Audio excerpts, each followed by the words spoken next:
Hey guys, just want to remind you of what we got going on. So we have Thanksgiving next week. Y'all know that? Thanksgiving is next week, and then we'll have a week of class, and then we'll have our last exam on the 5th, and then our final is at 1 on the 12th, so a full week after the exam. If you want to start studying for your final today, just start looking over the 3 exams that we've had already. Just, you can take them, work through the problems. It'll be very similar to those. I'll change the numbers. Sometimes I'll change the questions a little bit, but if it's on those exams, it can be on them. Just our exams, right? Not previous semesters. Now you can use previous semesters to practice, because you can go back and find similar problems if you feel like you need practice on various things.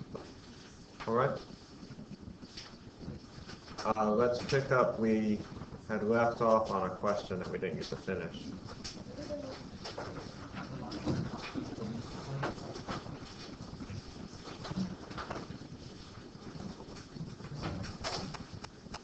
Okay, in this problem, we decided the answer to this problem is A, that these standpipes, a standpipe is just a pipe that comes up out of another pipe that is open. And so the fluid of the pipe is allowed to go up into that standpipe. And it can tell you what the pressure is at that particular point. So for example here, where I have a bigger column of liquid than I have here or here, I'm going to have a bigger pressure, because the pressure is given by the height of the column, depending also on the density of the acceleration of gravity. But as the height changes, that indicates that the pressure is bigger here than it is here or here. And then in the next question, it was asking what happens here. And I told you it was either A or B. That is that for A, see, A is it narrows from left to right. So I'll do A in red. That means that the pipe looks like that. Or B is that it gets wider from left to right. And that means that the pipe in the bottom looks like this. So I want to know which of those is the case.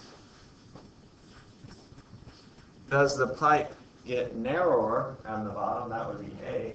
Like the pipe gets narrower as it goes along. Or is it B, that it gets wider as it goes along? Which of those is it?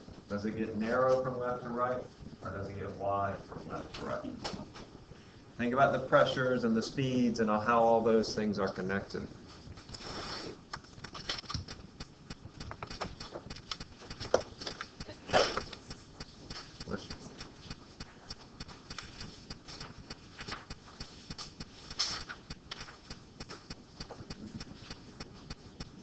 All right, we'll stop in about 10 seconds. Have you had 61 people here today? Maybe. Let's see, I'll stop at 55. 55? Just guess if you're not sure.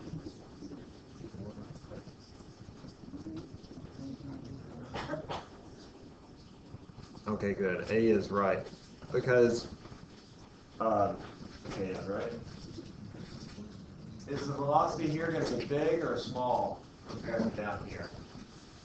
Velocity here big or small? Small. It's going to be small. That is, if I'm going with, if I have a small velocity, that means I have a high pressure. Remember, one of the results of the Bernoulli's principle is that if V goes down, P goes up, and vice versa. And so now I know that I have to have a small velocity down here, which means that it has to be wider at this end than it is down at this end. Was it B that I marked?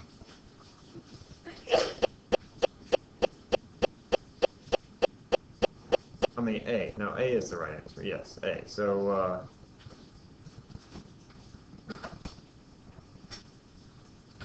hold on. Oh, we have a high pressure, so a small speed is really wide. That means that it has a smaller speed there. It's the equation of continuity, right? If I have a big pipe, then that means that the speed is lower than it is in a narrower pipe. When it goes into a narrow pipe, it speeds up. Okay? I have a few more questions. We can explore this a little bit more. So let's do the clicker questions in the back of your book.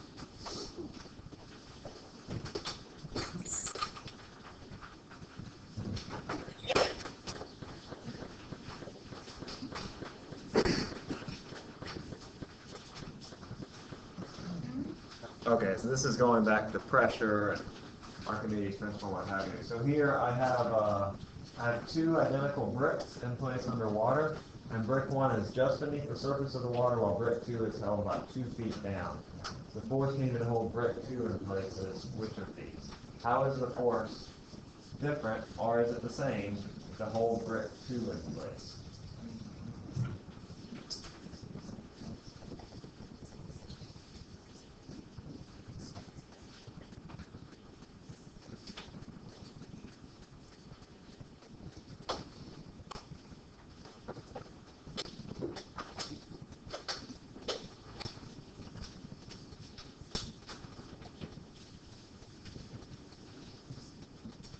All right, we'll stop at 55. 55.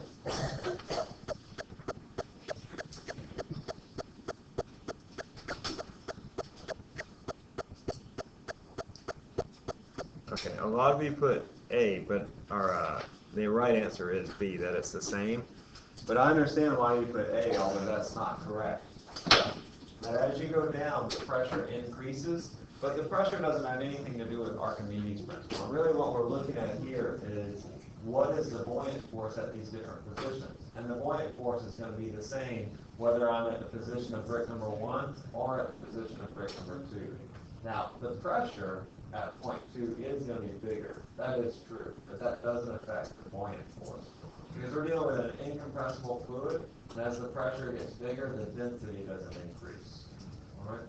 So the answer here is the same, that they both experience the same buoyant force when they're submerged.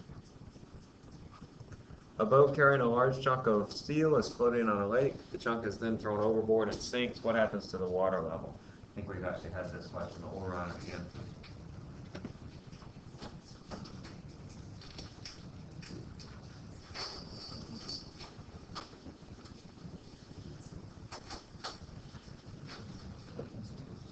And actually, guys, while y'all are doing that, I need to hand out the lab quizzes to my lab students. So if you're in my lab, could y'all just come up right quick? Let's join Madeline and Mark. You know who you are. If you're in my lab, please come on up. Is Joy here? No. Madeline. All right. Jessica, not here. Matt.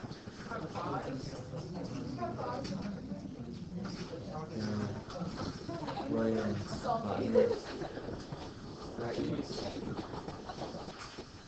Alan, Cody, Nadia, how Nadia? Oh, she's on.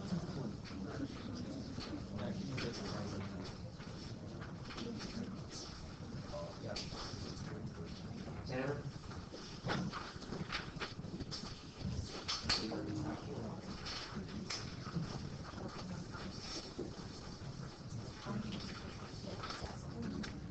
Megan, Chuck Snyder, Madison, right, Tanner, Alan. I have some others for this week. Alan.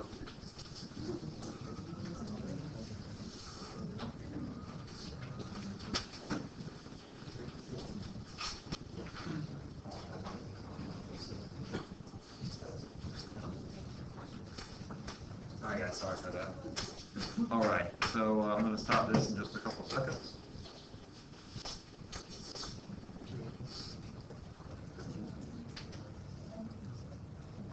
Okay, awesome. B is right. We've had this one. Remember, when the big piece of steel is in the boat, it displaces a lot of water that's equal to its weight. And since steel has a higher density than water, then the volume of water that's equal to the weight of the steel is bigger than the volume of the steel. When you put the steel into the lake, it displaces only its own volume, and so the level of the water will actually decrease. Right, a helium balloon in an air-filled glass jar floats to the top. If the air is replaced with helium, what will happen to the helium balloon?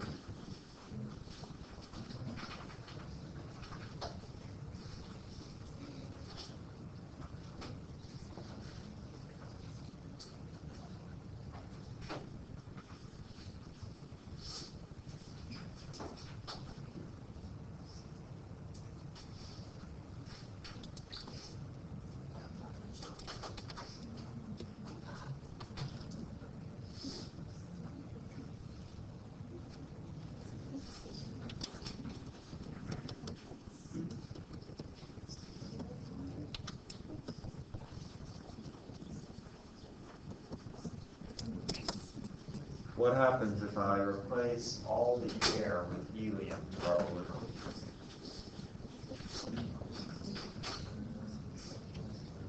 All right, we'll stop at 110, 110.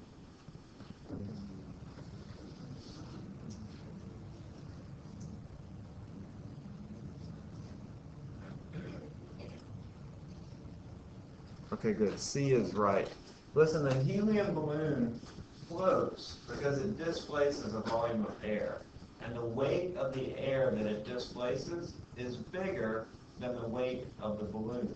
That's Archimedes' principle, that the buoyant force is equal to the weight of the displaced fluid. So it displaces a volume of air that it has a weight which is bigger than the weight of the balloon and the helium. Helium's lighter than air, and so the weight of the air is heavier than the weight of the balloon. But if I put the balloon in helium, then it's displacing helium, which is lighter, and the weight of the helium that it displaces has a weight that's actually less than the combined weight of the helium and the balloon. And so it's going to sink. Let me just repeat that because it's kind of complicated. The buoyant force is equal to the weight of the displaced fluid. Initially, it displaces air, which is heavier than helium. It displaces a volume of air that has a weight bigger than the balloon and the helium. But when it's in helium, the balloon displaces a volume of helium that has a weight which is less than the weight of the balloon and the helium. And because of that, it's going to sink down to the bottom. So here, the buoyant force is big and the weight is small. But here, the weight, it is what it is, but the buoyant force is smaller because it's displacing a less dense fluid. So C is right. It's going to sink to the bottom. It has negative buoyancy. That means the buoyant force isn't enough to hold it up. All right, now let's say that you lift this jar off the table. We still have helium in it, and our balloon, when it was on the table, was right there. What happens if we lift the glass off the table so that we have helium in the jar and air underneath the jar? We remove the table out from underneath the jar. The helium gas remains in the jar. What will happen to the balloon?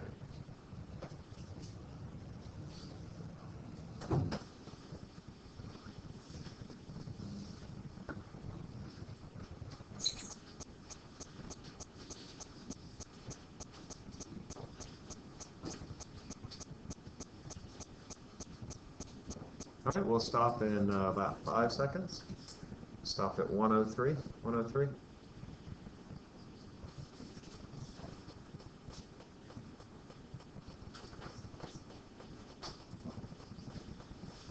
Okay, awesome.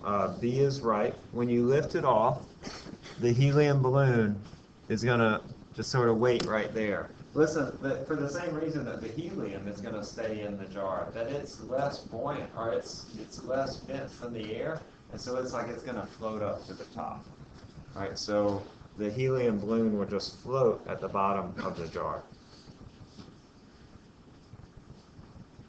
2 beakers are filled to the brim with water, and then you take a wooden block and place it in the second beaker so it floats, and so some of the water is going to overflow.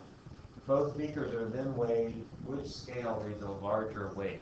Well, scale number 1 for A, scale number 2, or it's the same for both. I have 2 identical beakers filled all the way to the top with water, and then I put a wooden block in one of those beakers. Which one now weighs more? 1, 2, or are they both the same?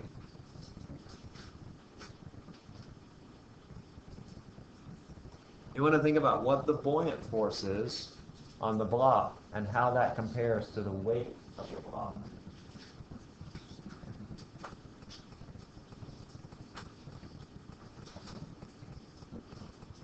We'll stop at 1 minute. 1 minute.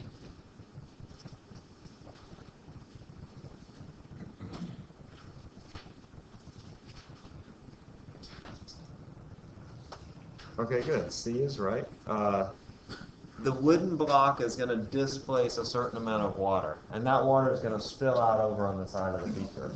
What is going to be the weight of the water that it displaces? Equal to the block. Because it's floating, the buoyant force is equal to the weight. And that means that the weight of the water that it displaces, which is the buoyant force, is going to equal to the weight of the block. So both of these will be identical in weight. It's just part of this is going to be the weight of the block. But it got rid of that same amount of weight in water, which ran over the side. Block of wood floats in a container. On the moon, how would the same block of wood float in the container of water?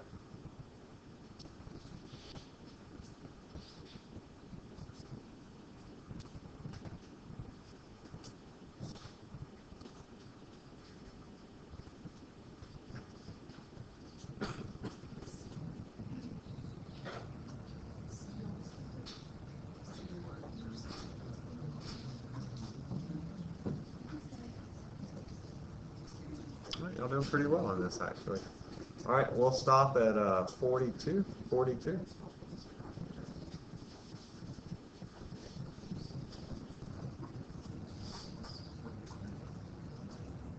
Okay, good. B is right. You might be inclined to think, well, the buoyant force is equal to rho v g. And so if the buoyant force, or if g goes down, then the buoyant force goes down. And so you might be inclined to think that it's 3, right? That it sort of sags down a little bit.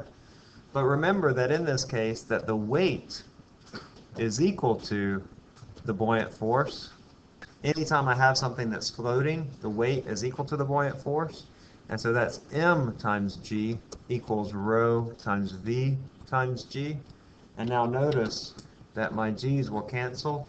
And so it doesn't affect the scenario. That if it looks like this with g equals 10, then it's also going to look like this with g equal to 1.6 or whatever it is, wherever you are. So B is right. That was good. That's a complicated question. Okay, water flows through a 1 centimeter diameter pipe. It's connected to a 1/2 centimeter diameter pipe. Compare the speed of the water in the 1 centimeter pipe to the speed in the 1/2 centimeter pipe. Is it a quarter, half, the same, double, or 4 times the speed?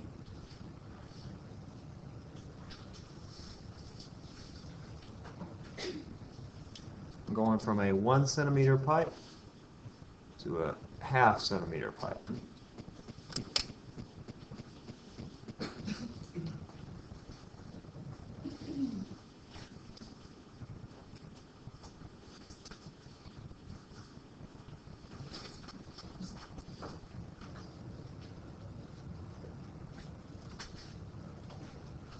All right, let's stop at 55.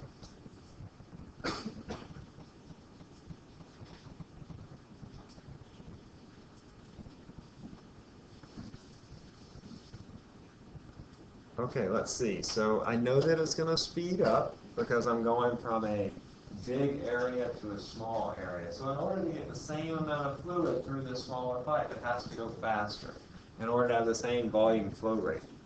And so I know that if the area goes up, if the area goes down by a certain amount, then the speed is going to go up by that same amount. And that's probably what you were thinking if you put D, that the area you were thinking goes down by a factor of a 1/2.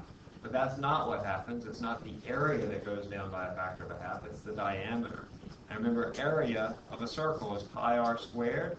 And so if our r goes down by a factor of a 1/2, that means our v is going to go up by a factor of 4. Right? We have a1 v1 equals a2 v2. But here my area is pi r squared v2. And so this is going down by a 1/2. So I get 1 over 2 squared. That means this has to go up by a factor of 4. So E is right here.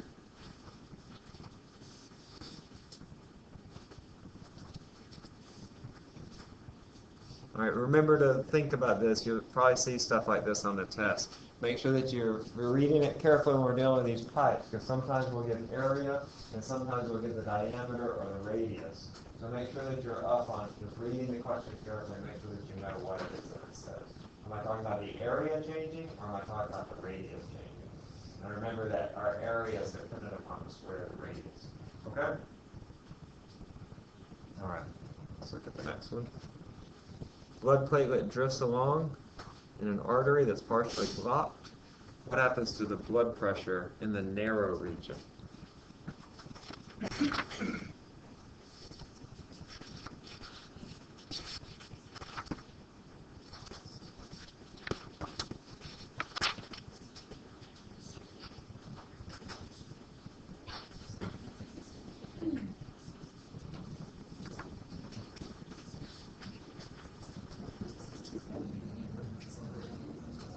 All right, let's stop at 30, we'll stop at 40 seconds. Okay, doing well. We actually had a question like this, so if you're, most of you have it right.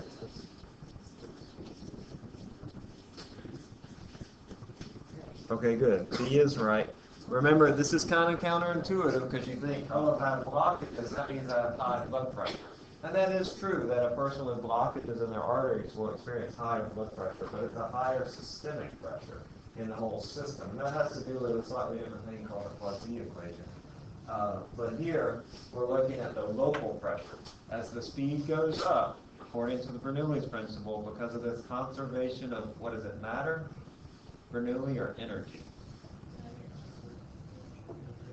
Energy. The continuity equation is matter. The Bernoulli's principle is energy. That energy is conserved. Because energy is conserved, when the pressure, when the V goes up, the pressure has to go down.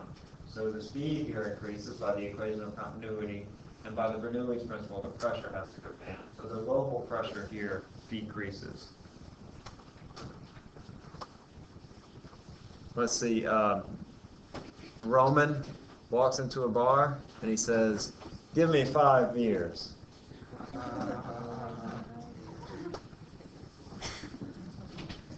Okay, person's blood pressure is generally measured on the arm at approximately the same level as the heart. How would the results differ if you measured your blood pressure on your leg instead? Would that blood pressure on your leg be lower? Would it not change? Or would it be higher? Measure your blood pressure on your leg. How would it be affected?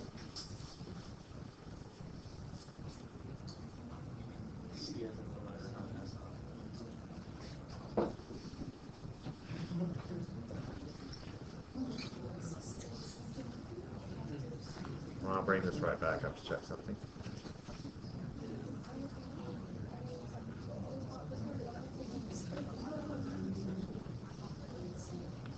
All right, let's see, we'll stop. Oh, awesome. We'll stop in about 5 seconds.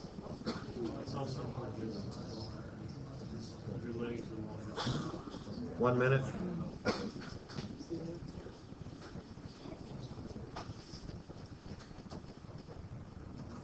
Awesome. C is right. It's higher. You can think about this for a couple of reasons. Really, the correct way to think about it,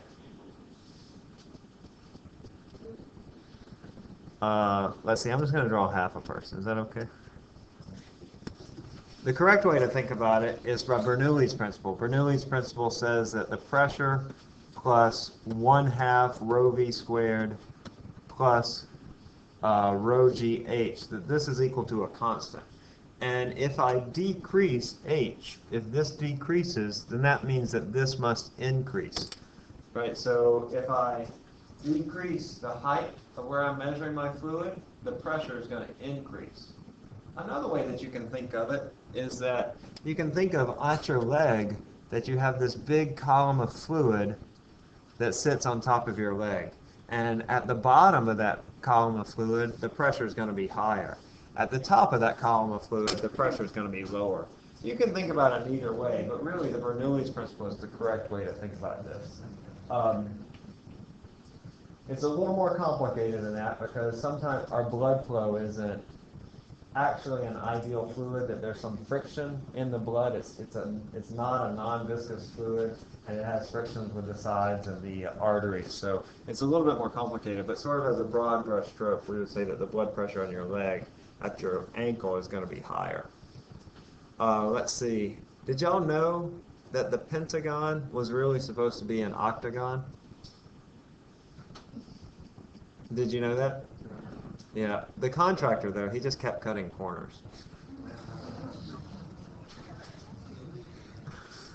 Oh, I'm ready for Thanksgiving. Huh?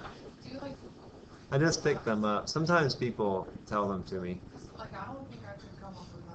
I didn't just come up with it. I found them over the years.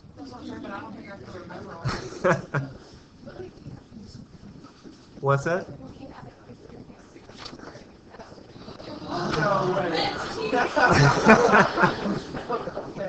It's all a lie. No, it's not a lie. That's a good joke.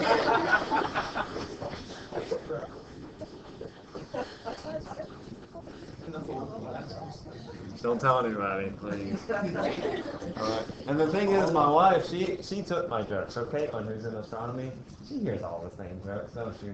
And yet she still laughs because she's taking astronomy 101. And but those are my jokes.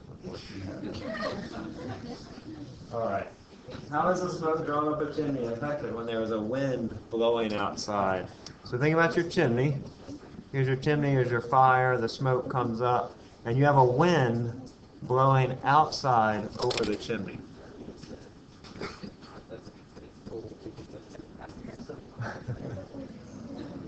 What happens?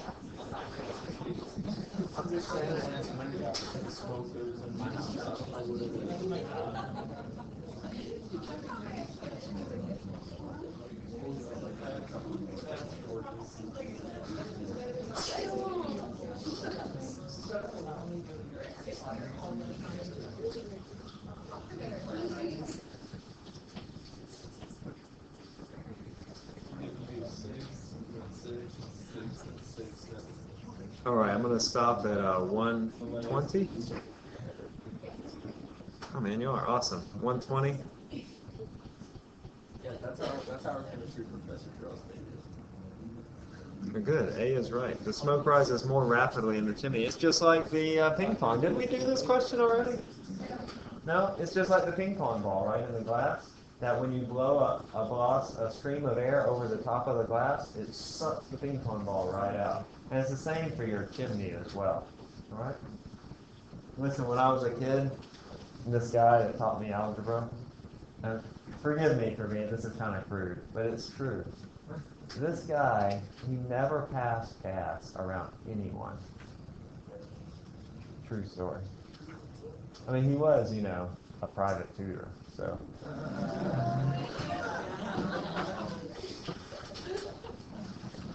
All right, we're almost done. I think this is the last one. Okay. That's the end for chapter 9. Is it true that we have a chapter 11 in your workbook? Yeah. It is true. We're not going to do chapter 11 for the next exam. We're going to do chapter 10. That means that we'll probably only take us a couple of days to finish chapter 10, or maybe even just a day and a half. But that means we'll have a review day, at least a full day of review on Friday before the exam. Okay? And chapter 10, I think that you'll find is familiar, hopefully. Don't forget that you do have a quiz due this evening at midnight. So if you have any questions, I'll be around. I have a meeting from 1 to 2, but otherwise I'll be around till about 3.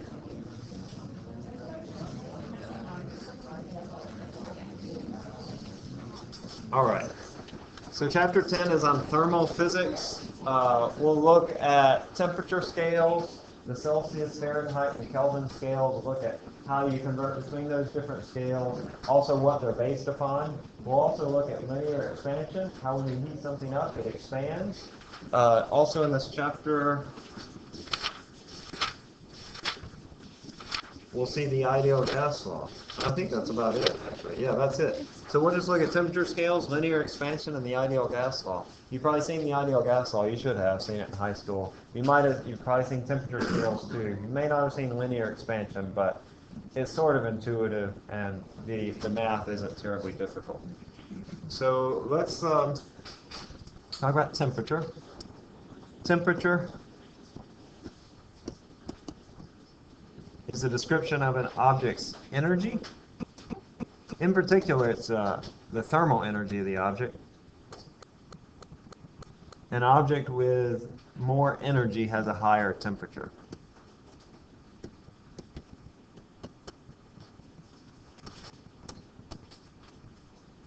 Look, if I have an object and it has a bunch of molecules that make up that object, these molecules, you can think of them as a gas, they all move around with a certain speed. They're all moving in different directions with a certain speed. Even if I have a liquid, they all have a certain velocity, right? But if I have a higher temperature, if those things are moving around, or if that thing is just hotter at a higher temperature, then those things are going to be moving around with bigger speeds. They'll just have more energy.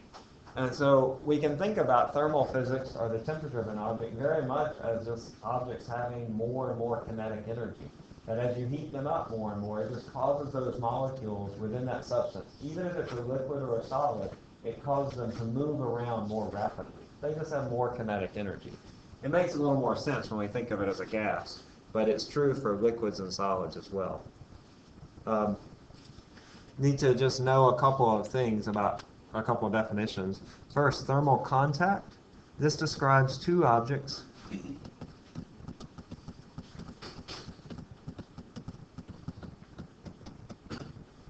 that are touching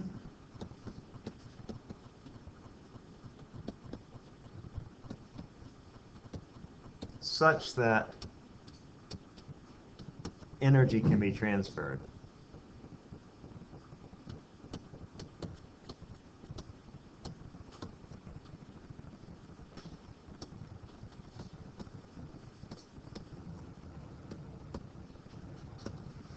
Now, it doesn't have to necessarily mean that they're touching. Like, I can have two objects that are in thermal contact and they're not actually touching, but they have something connecting them. So, for example, if I have one object over here and then one object over here, and then I have some thermal conductor that connects them, that allows heat to flow from one object to another, then those are in thermal contact. So, like, for example, my wife and I, when we sleep at night, we sleep in the same bed. That's personal, but it's true. And I get really hot at night. And my wife, I have like a sheet, and she has about 4 blankets piled on top of her. And sometimes she just gets too close. She's not touching me, but she gets too close, and I can just feel the heat coming off of her. I'm like, you gotta get away from me. Because she's in thermal contact with me. Even though we're not actually touching, we're still in thermal contact because we're exchanging heat. And in that case, there's not even anything touching. It's just I can feel the heat coming off of her. So thermal contact doesn't necessarily mean that the two objects are smack dab next to one another, but that they're connected in such a way that they can transfer energy. Thermal equilibrium. This occurs when two objects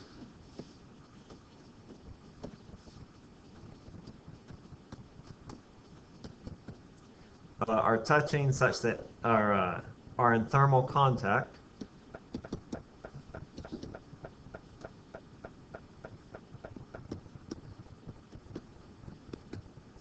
but they are not exchanging energy.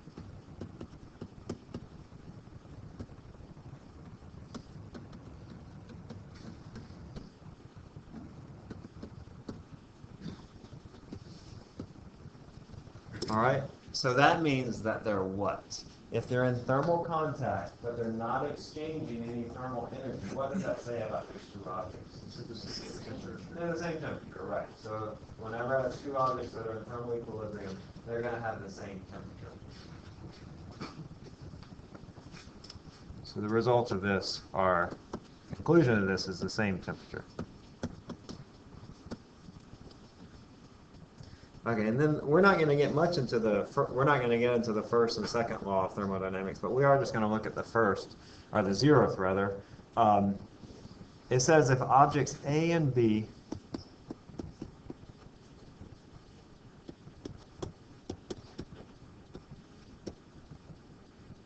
are separately in thermal equilibrium, or they're in thermal equilibrium. Oh, shoot, sorry. I'm not quite all here today. Is that true for y'all too? Is it the break? Is it because the break starts right after this class? Is that true for y'all too? No, it doesn't. I have a meeting this afternoon, all that business. So, what is, if objects A and B are separately in thermal equilibrium, I'm just going to write TE for thermal equilibrium, with a third object C,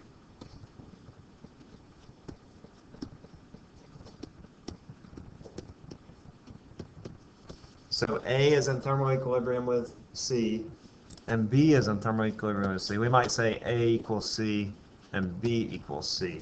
They're each, so A equals B. That's the zeroth law of thermodynamics. Did that just blow your mind? Yeah, it's kind of intuitive, but it's the zeroth law of thermodynamics. So then A and B are in thermal equilibrium with one another. All right, so if I have A, and this is A, and it reads, say, 23 degrees Celsius, and then I have B, and it's also 23 degrees Celsius, then A and B are also in thermal equilibrium. They have the same temperature. All right, so if A is in thermal equilibrium with C, B is in thermal equilibrium with C, then it's also true that A is equal to B, or A and B are in thermal equilibrium. Okay? Go down from here.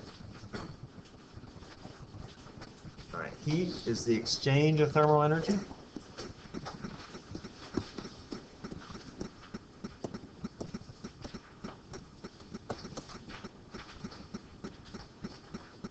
And so in the lab, on the very last lab that y'all did, most of y'all have done it now, you talk about the exchange of energy between the different materials, between the water and the shot and the cup and the stir and all that jazz.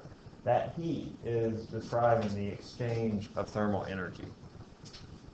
All right, in this case, I have two materials. I have lead and wood. The lead is 100 degrees. The wood is 200 degrees. I have a much bigger mass of lead than I do of wood. What is the direction of the energy transfer in this case? Is it from the lead to the wood, or is it from the wood to the lead?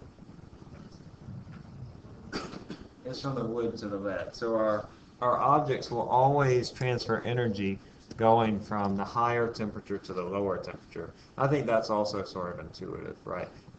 Even though the lead might have more thermal energy within it, the higher temperature is going to always drive the flow of heat. All right. If it's okay, I think we'll stop there. Is that okay? Absolutely. Okay, we'll stop there. We'll finish this chapter. We might even finish it up on Monday, and then we'll sort of see where we stand. But y'all have a good Thanksgiving. I'll see you.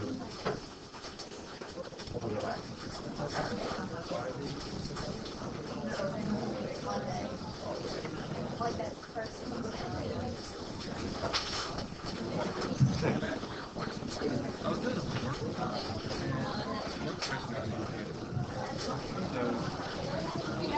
I thought first time I got that one, and then the second part of it. How long would it take to build if you divert a river flowing at 5,000 millimeters per second into it? The answer is like, I think that's Okay. You have to work. yeah, no, that's Okay. Well, I saw some others. I got like 16,000 seconds. You want to check your cubic meters. You go back to the previous question. But that would be 5,000 millimeters per second. Cubic meters per second. Okay. And then it was 80,000 liters. So a liter is how many cubic meters? 1,000. Yeah. So that'd be 5 milliliters. 5 liters per second, right? No. A liter is 1,000 cubic meters. A cubic meter is 1,000 liters. If I have a cubic meter, or a cubic meter is about this big, that is 1,000 liters. All right. So I think that you're just off by some factor of 10. call me. I think that's your unit cost. Yeah. No, 5,000 cubic meters. 5,000 cubic meters is huge. 5 liters, you know, this much. But 5,000 cubic meters is bigger than this room. And I think you got them switched, and that's your problem. Because yeah. Okay. Shoot me an email this afternoon. Okay. If that doesn't work out for you, just send me the screenshot. Okay. Thanks. All right. Okay. So you want to come too? Yeah. Let's just.